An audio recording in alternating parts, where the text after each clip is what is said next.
국정농단의 주범 최순실에게 어제 법원이 선고를 했습니다. 홍순빈 아나운서. 네, 어제 오후에 서울중앙지법 법원에서 이 김세윤 부장판사는 최순실을 앞에 두고 2시간 넘게 판결문을 읽어 내려갑니다. 네. 판결문을 읽고 있는 사이에 최순실은 고개를 숙이고 있는데 네. 결국 그 최순실의 죄중이 무겁다며 네. 결국 징역 20년과 벌금 180억 원을 선고를 하는데요. 네. 그 순간 이제 방청석에서는 뭐 이런 소리도 들렸는데 정작 최순실은 지난 12월 구형을 받을 때와는 달리 굉장히 차분한 모습을 보였다고 하네요. 네. 근데 최단비 변호사님, 제 기억이 맞다면 검찰이 구형한 것은 25년을 구형했잖아요. 그때 검찰이 25년 구형했단 말 듣고 최순실이 으아! 뭐 비명 질렀단 말 했는데 이번에는 왜 담담했을까요? 이번에는 법정 자체를 들어올 때에도 우리가 기억하는 최순실의 모습은 방청석을 둘러본다든지 굉장히 무서운 눈빛을 쏘는 그런 모습을 기억할 수가 있는데 아하. 이번 선고 날은 들어올 때 자체도 그런 모습이 전혀 보이지 않았다고 합니다. 어허. 거기에다가 뭐 거의 2시간을 선고를 읽을 때에도 굉장히 덤덤한 모습이었고 어허. 오히려 20년 구형 선고됐을 때에도 뒤에 앉아있는 방청객석에서 헉 이런 소리가 났지 최순실은 굉장히 담담했다고 해요. 네. 제 생각에는 아무래도 이 그동안의 재판을 진행하는 상당히 긴 시간 동안에는 본인이 어떻게 이 재판에서 하면서 내가 만약에 탄압당하고 있다. 이 재판은 제대로 된 재판이 아니다. 이러한 것들을 언론이라든지 이런 데 알리고 싶었던 목적이 강한 것 같고 선고 날에는 이제는 그냥 뭐라 그럴까요? 좀 체념한 듯한 아하. 느낌? 이번에 이제 다 끝났기 때문에 네. 이번에는 일단 받아들이겠다는 느낌이 좀 강하게 보였다라고 아하. 생각이 되더라고요. 최순실은 아시는 것처럼 국정농단 수사 과정에서 여러 차례 자신의 억울함을 내비치기도 했는데 관련 영상 보시고 이어가 보도록 하겠습니다.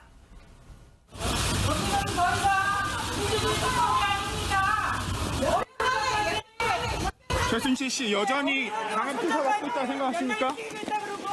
국정에도 뒤를 지켜 살게 해야 최순실 씨 자유민주주의 여전히 강한 투사 특검이 받고 있다고 아닙니다. 그리고 박 대통령하고 모든 공동체 힘을 밝히라고 발언을 강요하고 있어요. 네? 이거는 너무 억울해요. 우리 애들까지 다 어리손자까지 그렇게 하는 거는. 아마 저 장면은 뭐 시청자 여러분들께서 기억하고 싶지 않아도 자동적으로 뇌리에 남을 만한 장면일 것 같다는 생각이 듭니다. 그런데 최명기 원장님 그런 생각을 해봐요. 우리가 그런 말도 있잖아요.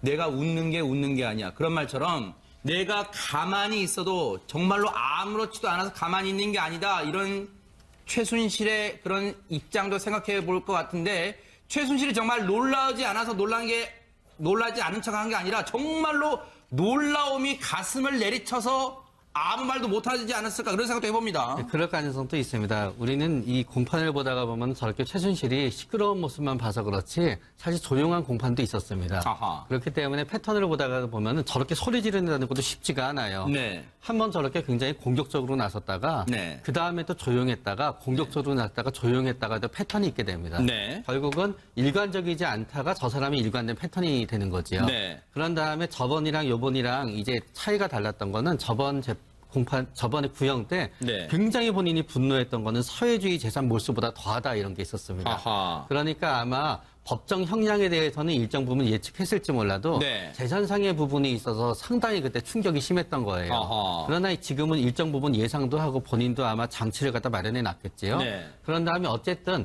만약에 이번에도 구형보다 선고 형량이 더 많았다. 그럼 또 소리 질렀을지 모릅니다. 아하. 본인의 입장에서 일단 5년 정도는 네. 낮아진 셈이 되고 그리고 어쩜 예상 가능한 부분도 있고 네. 그런 다음에 또 범죄자의 심리 중에 가장 많은 거는 네. 우리가 흔히 생각할 때는 일반인들은 죄를 지으면 죄책감을 느끼고 떨리잖아요. 범죄자는 벌을 받기 전까지는 죄라고 생각하지 않습니다. 그렇기 때문에 지금은 저번에 큰 어떤 형량을 받고 나서 조금은 위축된 감이 있지만 네. 저 모습은 계속 이어지진 않을 거고요. 아하. 아마 또 2심 재판 때는 또 지난번이랑 같이 소리 질렀다 조용했다 소리 질렀다 조용했다 또 반복될 그럴지도 가능성이 큽니다. 몰라요. 사실 어제 재판을 참관했던 방청했던 이 취재 기자들은 들어가서 봅니다. 재판을. 그런데 물론 카메라가 들어가지 못할 뿐이죠. 그런데 어제 상황 담담하게 받아들이는 것 같기는 합니다만 실제 손은 분주했대요. 이 피고인석에 앉은 최순실 씨 자리에 앉은 직후에는 잠시 손을 가지런히 모으는 듯 했는데 이내 물을 따라서 이 컵에 물을 따르기도 했고, 그리고 손을 내렸다가 올렸다가 내렸다가 올렸다가 뭔가 초조한 기색, 뭔가 이 불안한 기색은 역력했다는 게 또 기자들의 전언입니다. 그런데 추단미 변호사님, 검찰이 구형했을 때는요, 네. 징역 25년에 벌금이 무려 1,185억 원. 그런데 이번에 선고는 징역 20년에 벌금이 180억 원. 혹시 이래서 벌금액이 상당히 줄어서 그냥 다행이어서 담담했던 걸까요? 어떻습니까? 벌금이 줄어서 다행이라고는 생각 안 했을 겁니다. 하지만 최순실은 본인의 재산에 대해서 굉장히 강한 그런 집착 같은 건 보여줘요. 아하. 왜냐하면은 예전에 정유라 씨와 관련되어서 땅을 함께 소유하고 있는 땅이 있는데 그 땅을 자꾸 정유라 씨가 팔까봐 굉장히 걱정하면서 맞아요. 가처분을 하려고 했던 부분들도 있고 네네. 예전에 보면은 이제 장시호 씨가 증언할 때 삼성동에 어디에 가면 무슨 돈이 있다. 그 돈을 찾아서 내 손자를 위해 써라. 굉장히 네. 손자를 걱정하면서 재산을 지키려고 하거든요. 아하. 근데 그렇다면 벌금은 왜 안도를 하지 않았느냐? 벌금을 제가 보기엔 낼 생각은 없을 것 같아요. 아. 뭐 1,185억 원 굉장히 크죠. 거의 10분의 1로 줄었어요. 180억. 하지만 180억도 큽니다. 그렇죠. 그렇기 때문에 어차피 환영 유치는 3년까지밖에 안 돼요. 아하. 그렇기 때문에 환영 유치를 선택할 가능성이 더 높아 보이고 네. 게다가 지금 추징까지 당한 상태이기 때문에 네. 아마 벌금을 한 달 안에 전액 납부할 돈도 제가 보기에는 현재 상태로 숨겨놓은 돈이 있을지는 모르지만 그 숨겨놓은 돈을 꺼내서까지도 낼 정도는 아니라고 보여서 벌금과 관련돼서는 오히려 안도라기보다는 추징과 관련돼서 더 신경을 많이 쓰지 않았을까 추징. 예, 그런 생각이 듭니다. 네. 그런데 이 염 의원님, 네. 재판부는 아마 그런 걸 그렇게 본 것 같아요. 물론 검찰은 25년 구형했습니다만 이 현직 정치인들, 법조계 출신 정치인들도 뭐 많으면 15년, 12년에서 15년 정도를 예상했는데 20년을 지금 재판부가 선고하니까 많이들 형량이 좀 세게 나왔다 이렇게 보는 분들 많은 것 같아요. 정치권에서. 네, 근데 네. 재판부가 최순실 씨에게 형량을 이렇게 예상보다 높게 선고한 배경이랄까요? 원인이랄까요? 이걸 좀 분석해 볼까요? 그러니까 가장 중요한 것은 국정농단이라는 부분입니다. 그러니까는 어쨌든 판사님들 입장에서 재판을 하시더라도 국민의 법감정이라는 걸 전혀 무시할 수가 그러네요. 없고요. 그리고 단군 이래 최초로 판사님들 이름이 다 국민한테 알려졌어요. 네. 최근에 뭐 영장 기각이 됐다, 아니면 구속이 됐다 그래서 네. 요즘에 그 담당 판사가 누군지 지금 국민들이 관심을 가지고 있거든요. 네. 그러니까 법원 입장에서도 자기 이름을 걸어놓고 재판을 해야 되는 부분이기 때문에 네. 언젠가는 잘했다, 잘못했다에 대해서 사후에 후대에도 평가를 받을 수 아하, 있는 네. 부분이거든요. 네. 그렇기 때문에 현재 있는 증거 자료에 대해서 재판부에서는 다 인정할 수밖에 없는 사건이라고 좀 생각이 들고요. 네. 또 한 가지는 이 재판이 지금 450일이나 걸렸잖아요. 세상에, 그러네요. 이건 저도 들어본 적이 없는 사건입니다. 그래서 네. 증인만 100여 명이 넘고요. 와. 그 관련된 지금 그 기소된 내용도 18개나 되기 때문에 네. 법원 입장에서는 그 검찰의 구형 내용에 대해서 무시하거나 이걸 갖다가 자기 임의대로 판단하기는 좀 어려웠을 거란 얘기입니다. 아하. 그래서 심사숙고한 끝에 2시간 동안 판결문을 읽었다는 건 또 역시 또 대단한 그러니까요, 얘기라는 얘기죠. 네. 그래서 고민 끝에 나온 아하. 심사숙고 끝에 나온 결론이 아니라 이렇게 생각이 됩니다. 이번 선고에 관련해서 최순실 씨 측 법률 대리인인 이경재 변호사가 얘기를 한 게 있는데 그거 들어보시고 이어가 보도록 하겠습니다.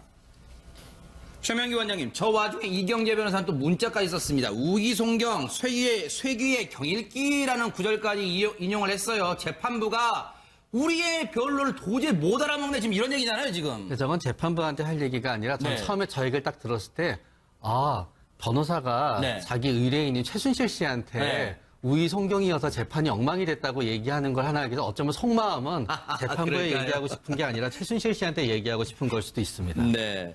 어쨌든 우의송경이라는 생각을 하지 않을 수 없다. 재판부에 대한 불만을 저렇게 문자로 이 사자성어까지 써가면서 드러냈는데 그런데요. 어제 MBN의 단독 보도로 알려진 내용인데 최순실 씨가 홍수민 아나운서 네. 회고록을 쓰고 있다는 얘기도 되게 무슨 얘기입니까 이게? 그러니까 지난해 12월 결심 재판을 이제 받고 그 네. 이후로 한 2달 동안 이제 구치소에 있었는데 그 안에서 회고록을 쓰고 있었다는 겁니다. 아하. 이 회고록은 그 이경재 그 담당 변호사가 한번 써보라고 권유를 했다고 하는데요. 네. 감정을 좀 다스려 보라고 네. 평소 이제 글 쓰는 걸 좋아하는 최순실에게 네. 이 회고록 쓰기를 이제 권유를 했다고 합니다. 네. 그런데 좀 그 예가 좀 웃기는데요. 네. 이 변호사가 이순신이 명장으로 추앙받는 것은 난중일기가 있었기 때문이라며 네. 최순실도 그 안에서 회고록이라도 쓰면서 좀 정리를 해라. 뭐 네. 이렇게 얘기를 했다고 하네요. 최담희 변호사님, 이 옥중에서 이 회고록을 쓰는 것은 전혀 문제되지 않습니까? 어떻습니까? 이영학 사건에서도 이영학이 나중에 책을 만들겠다라고 하면서 집필을 했다라는 아하, 얘기들이 그러네요. 있잖아요. 책을 쓰는 건 상관이 없는데 저는 저 회고록의 작성에 의미가 있다고 생각을 해요. 사실상 이경재 변호사나 최순실 씨 같은 경우에는 나 지금 20년 받으면 25년 구형 때 이렇게 얘기했습니다. 25년 받으면 사실상 종신형 아니냐. 내 나이가 지금 62세인데 이렇게 얘기하지만 회고록을 또 쓴다는 얘기는 네. 그 이후의 삶도 자신들은 희망을 가지고 있다는 거거든요. 아하. 그렇기 때문에 항소심에서의 희망을 갖고 있고 네. 이경재 변호사도 이제 인터뷰에서 항소심에서는 다른 것으로 접근해서 재판부에게 설득하겠다고 얘기를 했어요. 네. 그러니까 아직까지도 최순실 씨와 이경재 변호사는 물론 우리나라는 3심입니다만 네. 1심 재판은 올바르지 않다. 아하. 항소심을 기다리고 있다라고 보입니다. 최순실 씨가 교정당국 관계자 얘기를 들어보면 최순실 씨가 올해 들어와서 한 차례 손자와 접견을 했다는데 혹시 손자와 접견을 하고 힘을 내서 회고록을 써볼 생각을 했을지는 모르겠습니다. 뭐 본인 속마음이야 본인이 아는 거겠죠. 앞으로 항소심 또 어떻게 진행되지 한번 보겠습니다.